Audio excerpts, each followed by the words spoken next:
Hi guys, welcome back to my mini vlog. ನಾನು ನಿಮ್ಮ ರಾಣೆಬೆನ್ನೂರು ಹುಡುಗಿ. ತಿಂಡಿ ಎಲ್ಲ ಮುಗಿಸ್ಕೊಂಡು ನಾನು ನಮ್ಮ ಅಕ್ಕ ನಮ್ಮ ದೊಡ್ಡಮ್ಮನ ಮನೆಗೆ ಅಂತ ಹೋದ್ವಿ.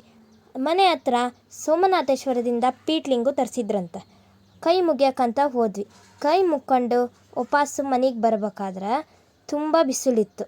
ಅದಕ್ಕೆ ನಮ್ಮ ಅಕ್ಕ ಏನಂದ್ರು ನೋಡಿ, ತಗೊಂಡು ಗಾಡಿ ಅಂತ ಒಬ್ಬರಾರು ನಮ್ಮ ಮನೆಗೆ ಕರ್ಕೊಂಡೋಗಿ ಬಿಡ್ಬಾರ್ದ. ಮನೆಗೆ ಬಂದ್ಮೇಲೆ ಇವಳು ಕಿವಿ ಮೇಲೆ ಕೈ ಹಿಡ್ಕೊಂಡು ಹಲೋ ಅಂತಿದ್ಲು.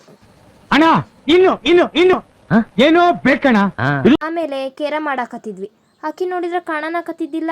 ಆಮೇಲೆ ಎಲ್ಲ ದಳ ಅಂತ ಹುಡುಕಿದ್ರೆ ಅಕ್ಕಿನ ನಾವು ನೋಡಿದ್ರೆ ಹುಡ್ಕಾಕತ್ತೇವೆ, ಅಕ್ಕಿ ನೋಡಿದ್ರೆ ಸೋಫಾ ತಳಗೋ ಕುಂತಾಳ. ರಾತ್ರಿಗಿತ್ತು, ಶೆಕೆ ಆಗೈತೆ ಅಂತ ಹೊರಗೆ ಬಂದು ನೋಡಿದ್ರೆ ನಮ್ಮ ಮಮ್ಮಿ ಮೆಹಂದಿ ಹಾಕ್ಸ್ಕೊಳಕತ್ತಿತ್ತು. ಇವರೆಲ್ಲ ಹೆಂಗೆ ನೋಡ್ಕೊಂತ ನಿಂತಿದ್ರು ನೋಡ್ರಿ. ನನಗೂ ಮೆಹಂದಿ ಹಾಕ್ಸ್ಕೊಬೇಕು ಅನ್ನಿಸ್ತು, ಅದಕ್ಕೆ ಹಾಕ್ಸ್ಕೊಂಡೆ. ಕರೆಂಟ್ ಹೋದ್ರಿ ಇವಕ್ಕ ಆಕಿಗಿನ್ನೂ ಮೆಹಂದಿ ಹಾಕಕತ್ತಾಳ ನೋಡ್ರಿ.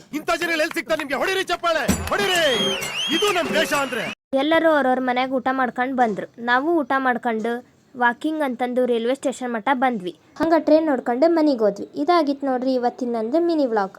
ಅಷ್ಟೇ.